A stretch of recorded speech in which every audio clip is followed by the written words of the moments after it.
მოგესალმებით კიდევ ერთხელ, მადლობა ამ შესაძლებლობისთვის. ხო, ჩვენთვის მოსალოდნელი იყო, რა თქმა უნდა, იქ არის ვაკანსიები და შესაბამისად ეს ვაკანსიები უნდა შეივსოს, მაგრამ ჩვენ უნდა გვახსოვდეს, რომ ზოგადად მოსამართლეების დანიშვნის პროცესთან დაკავშირებით და განსაკუთრებით, როდესაც ეს ხდება უზენაეს სასამართლოში, აქ ამ პროცესთან დაკავშირებით ბევრი წელია ჩვენ გვაქვს კითხვის ნიშნები, ხომ? და კონკრეტული კითხვებიც გვაქვს მათ შორის კონკრეტულ ადამიანებთან და კანდიდატებთან დაკავშირებით, რომლებიც გახდნენ კიდევაც უზენაეს სასამართლოს მოსამართლეები. ამაზე არა მხოლოდ ჩვენ საუბრობდით, არასამთავრობო სექტორი, არამედ საუბრობდა მაგალითად იგივე ოდირიც, ხომ, თავის დასკვნაში, როდესაც მან შეაფასა პროცესი თვითონ მოსამართლეების დანიშვნის, ხომ? სამწუხაროდ, ხომ, ეს პრობლემაა ზოგადად, ცუდია, რომ ეს პროცესი მიმდინარეობს ხოლმე და ადრეც მიმდინარეობდა გამჭვირვალობის სტანდარტის გარეშე და ზუსტად ამიტომ ჩვენი დასავლელი პარტნიორები საუბრობდნენ, რომ აქ გარკვეული ცვლილებები უნდა შევიდეს, ხომ? მათ შორის, რა თქმა უნდა შესწავლილი იქნეს ის პირებიც, რომლებიც უკვე დაინიშნენ სასამართლოში, განსაკუთრებით უზენაეს სასამართლოში და ამაზე საუბრობს თვითონ ევროკავშირიც, ხომ, ჩვენ ბოლო ევროკავშირის რეკომენდაციებში, რომელთა შესრულებაც არის ძალიან მნიშვნელოვანი იმისთვის, რომ საქართველოს დაიწყოს ევროკავშირთან მოლაპარაკებები უკვე წევრობაზე, ისინი ჩვენ გვეუბნებიან, რომ უკვე არსებული მოსამართლეებიც და მომავალი მოსამართლეებიც მათი საქმიანობა უნდა შესწავლილი იქნას, მათი ასე ვთქვათ, განათლება, კვალიფიკაცია და ასე შემდეგ. ხომ და ამისთვის ისინი თავაზობენ შესაბამის პროცედურებსაც და მექანიზმსაც, ხომ? ისინი ამბობენ იმაზე, რომ საუბრობენ იმაზე, რომ მაგალითად თვითონ არსებული მოსამართლეების საქმიანობის შესწავლა უნდა მოხდეს კონკრეტული კომისიის მეშვეობით და არა მხოლოდ უზენაესი სასამართლოს მოსამართლეების, არამედ თანამდებობის პირებისაც, ხომ? აქ საუბარი არის სასამართლოს თავმჯდომარეებზე, ასევე საუბარია იმ პირებზე, რომლებიც წარადგინეს, ხომ, ეს კანდიდატები, ანუ იუსტიციის უმაღლეს საბჭოზე. ამიტომ ერთი მოთხოვნა მათი მხრიდან არის ზუსტად ეს, რომ უნდა შეიქმნას ეს კომისია, რომელიც დაკომპლექტებული იქნება მათ შორის ევროპელი ექსპერტებით და რომელიც მოგცემს ჩვენ შემდეგ რეკომენდაციას ეს მოსამართლეები უნდა დარჩნენ თუ არა სასამართლო სისტემაში. მეორე მექანიზმს, რასაც ისინი თავაზობენ, ეს უკავშირდება უკვე კონკრეტული მოსამართლეების ქონებრივ დეკლარაციებს, ხომ? ისინი ამბობენ, რომ მთლიანობაში სასამართლო სისტემაში პერმანენტულად უნდა ხდებოდეს ქონებრივი დეკლარაციების მონიტორინგი, შესწავლა და შესაბამისი შემდეგ უკვე დასკვნების გაკეთება. ხომ? ანუ ესეც არის ის მეორე მექანიზმი, რომელსაც გვთავაზობენ, ხომ? ანუ ეს პროცესი შეიძლება მიდიოდეს, გასაგებია, იქ არის ვაკანსიები, ნიშნავენ კონკრეტულ პირებს, მაგრამ ამ პირებსაც და სხვა პირებსაც უნდა შეეხოს აი ამ კომისიის საქმიანობა. კომისია უნდა შეხედოს, ვინ არიან ეს ადამიანები და უნდა დარჩნენ თუ არა სასამართლო სისტემაში.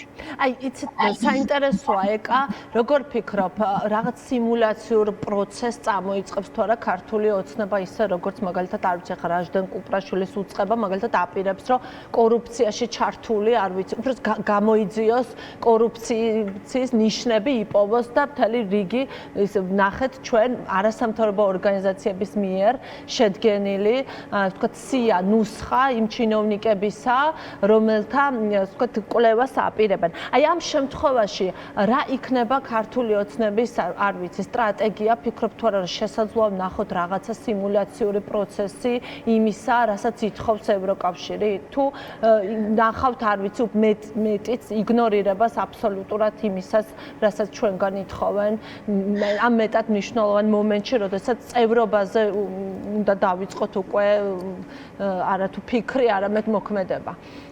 იცით, მთავარი ხომ ის არის შედეგი რა დადგება, ხომ? რაც არ უნდა სიმულაციური პროცესი მათ დაიწყონ, ევროკავშირი არის ძალიან ხომ, ევროკავშირი ძალიან სერიოზულად უყურებს ამ საკითხს, ხომ? ჩვენ წლების განმავლობაში გვქონდა დრო იმისთვის, რომ ჩვენ თვითონ ძალიან ეფექტური რეფორმები ჩაგვეტარებინა სასამართლო სისტემაში, ხომ?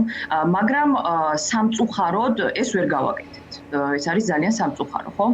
ახლა უკვე როდესაც საუბარია იმაზე, რომ საქართველო დაუახლოვდეს ევროკავშირს და უკვე მის ევროკავშირის წევრობაზე არის საუბარი, ჩვენ ევროპელ კოლეგებს სულაც არ უნდათ ისეთი ქვეყანა მიიღონ წევრად, სადაც პრობლემური მოსამართლეები არიან, ხომ? ერთის მხრივ ჩვენ თვეების წინ ვნახეთ, რომ კონკრეტული მოსამართლეები კორუფციაში ჩართულობის გამო დასანქცირდნენ სახელმწიფო დეპარტამენტის მხრიდან. ეს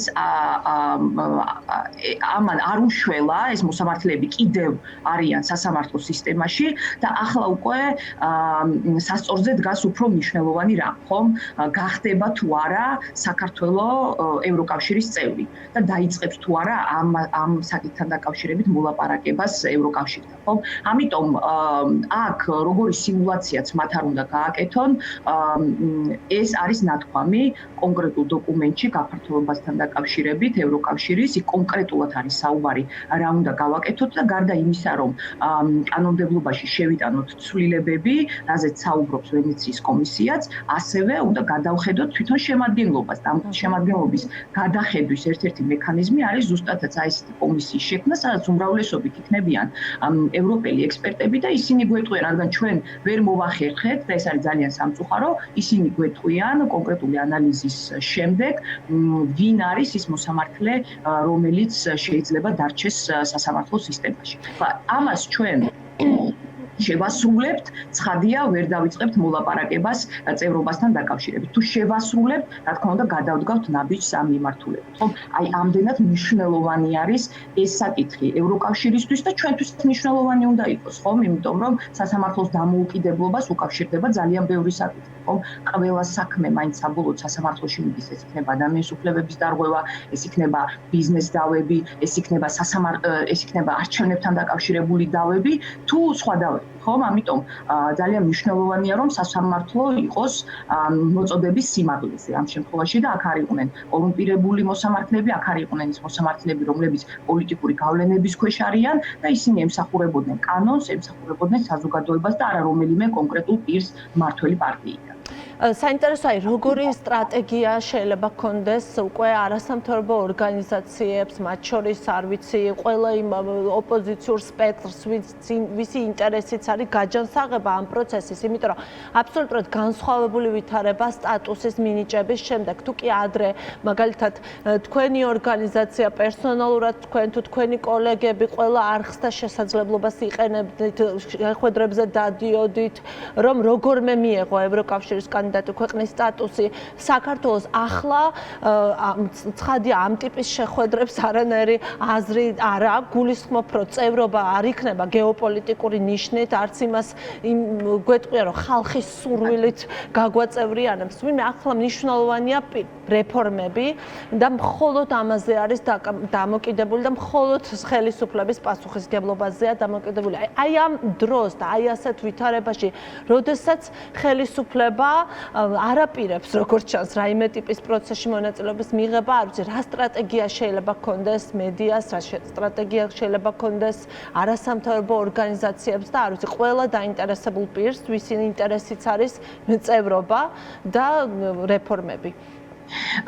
იცით, მე ვფიქრობ, რომ რა თქმა უნდა, ერთის მხრივ ჩვენი ხედვები უნდა წარმოვადგინოთ, ხომ? ანუ ჩვენ ვიცით კონცეფცია, რომ აი ეს კომისიები უნდა შეიქმნას. ჩვენ დღეს უკვე მართლაც მუშაობთ იმაზე, რომ თვითონ კონკრეტული მოსამართლეების შეფასების კრიტერიუმები რა ფორმით უნდა მოხდეს, ხომ? ასევე მუშაობთ იმაზე, თუ რა საკანონმდებლო ცვლილებები უნდა განხორციელდეს მიცოდეს, რომ ჩვენი ხედვები გქონდეს ამასთან დაკავშირებით, ხომ? იმიტომ რომ მათ შორის შესაძლოა ჩვენ დაგვჭირდეს კონსტიტუციური ცვლილებებიც, ხომ? ეს აუცილებლად უნდა ვიცოდეთ და ეს არის რამდენიმე თვეზე გაწერილი პროცესი, ხომ? იმიტომ რომ კონსტიტუციას მარტივად ვერ ცვი. ამიტომ ეს რა თქმა უნდა ამ ნაწილში ჩვენ როლს აი აქაც ვხედავთ ალბათ პოლიტიკურმა პარტიებმაც იგივე უნდა გააკეთონ და ეს არის ასევე ძალიან მნიშვნელოვანი სამუშაო რომ არა მხოლოდ აკრიტიკო არამედ კონდეს შენი ხედვაც ანუ როგორ უნდა გაკეთდეს ეს ყველაფერი მეორე მხრივ რა თქმა უნდა კიდევ ერთხელ საზოგადოებასთან კომუნიკაცია ეს არის ძალიან მნიშვნელოვანი იმიტომ რომ საზოგადოებამ უნდა იცოდეს რა არის სასწორზე დღეს ხომ ანუ ეს არის ნამდვილად ძალიან მნიშვნელოვანი საკითხი და ზუსტად ეს მოგვიტანს, ეს ყველა ერთ-ერთი ყველაზე მნიშვნელოვანი საკითხი, მოდით ასე ვთქვათ, და ეს ზუსტად ეს მოგვიტანს ჩვენ ევროკავშირის წევრობას და მე მინდა გითხრათ, რომ აი ესეთი მექანიზმი ხომ ეს არ არის მხოლოდ და მხოლოდ საქართველოსთვის შემუშავებული, სხვა ქვეყნებშიც ასეთი მოთხოვნები ქონია ევროკავშირს და შესულა აი ამ ასე ვთქვათ, აი ესეთი სისტემის ჩამოყალიბებაში, რა თქმა უნდა ველოდოთ, რომ აქ ევროკავშირი რა თქმა უნდა თავის ექსპერტებსაც წარმოადგენს, რა თქმა უნდა დაგვეხმარება იმაში, რომ შესაბამისად კანონიც გავმართოთ და ასე შემდეგ. ხო, ისე არ არის, რომ მათი დახმარება არ იქნება, ეს ნამდვილად იქნება და აქ ესეც არის ძალიან მნიშვნელოვანი, ხომ? რაღაცას გთხოვენ და თან გვეხმარებიან, რომ ეს გავაკეთოთ. ამიტომ საზოგადოების ინფორმირება არის ძალიან მნიშვნელოვანი და ეს კამპანიური ხასიათის, ასე ვთქვათ, ადვოკატირება არა მხოლოდ სასამართლოსთან მიმართებით, არამედ სხვა საკითხებიც დაგვავალეს, ასე ვთქვათ, გითხრეს რომ უნდა შევასრულოთ, ამიტომ ამ ნაწილებშიც, რა თქმა უნდა, ეს ექსპერტული წრეები უნდა ჩაერთოს და ჩვენი ხედვები უნდა წარვადგინოთ და ამის ადვოკატირებაც გავაკეთოთ.